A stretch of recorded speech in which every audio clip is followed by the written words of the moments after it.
Jesus is talking as the Son, and he says, of that hour no man knows, not the Father, not the Son, nor the angels, or anybody else. There are certain things of Jesus' divine attributes that were veiled in the incarnation. For example, his glory was not seen. He didn't glow when he walked down the streets of Jerusalem. If they were walking in the dark, the disciples didn't get to not use a flashlight or something when Jesus was by because he glowed so much. But obviously, omnipresence, things like that. There was a veiling. So if someone looks at the scriptures and says that Jesus said the Son did not have that knowledge of the second coming, would you assert that they're not a Christian because they think Jesus was speaking literally and that to be God, you don't have to have all knowledge? Well, there's a false assumption there. You earlier said that God does not have omniscience because of what Jesus said. The Father knew and the Spirit knew, so God still knew even though there was a veiling for the Son for a specific purpose and a specific time.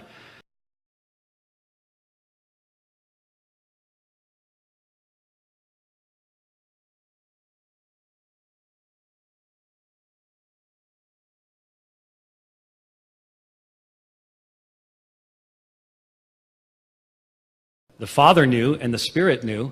The Father knew and the Spirit knew, and the Spirit knew. Jesus is talking as the Son, and he says, of that hour no man knows, not the Father, not the Son, nor the angels, or anybody else, or anybody else. There are certain texts that clearly refute that Jesus is God. In Mark chapter 13, Jesus denies that he and the Holy Ghost know the hour, as he says only the Father knows. So since God the Son and the Holy Ghost are ignorant of the hour, there can't be God who's all-knowing.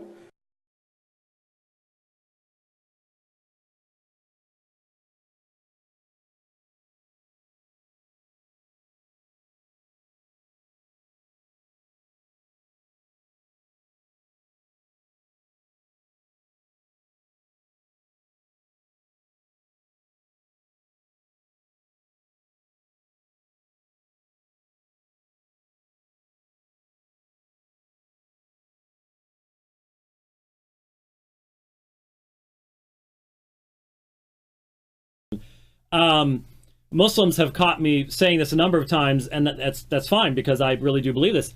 I think if we took if we gave a test to the majority of evangelicals coming out of church this coming Sunday morning on the doctrine of the Trinity, less than half would pass. In fact, I would say we'd have a 75% failure rate. Yeah. And probably the majority would test modalistic.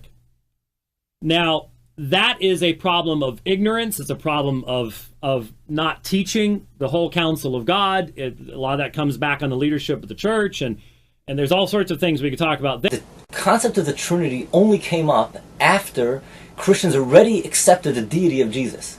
It was an effort, a philosophical effort to justify something they believed already, an absurdity they believed already. To believe a man is God, they had to come up with an idea of the Trinity. It wasn't that they first came up with the idea of the Trinity and then they said, oh, Jesus is the one that fits into the Trinity. Before Jesus came to the world, no one thought of the Trinity.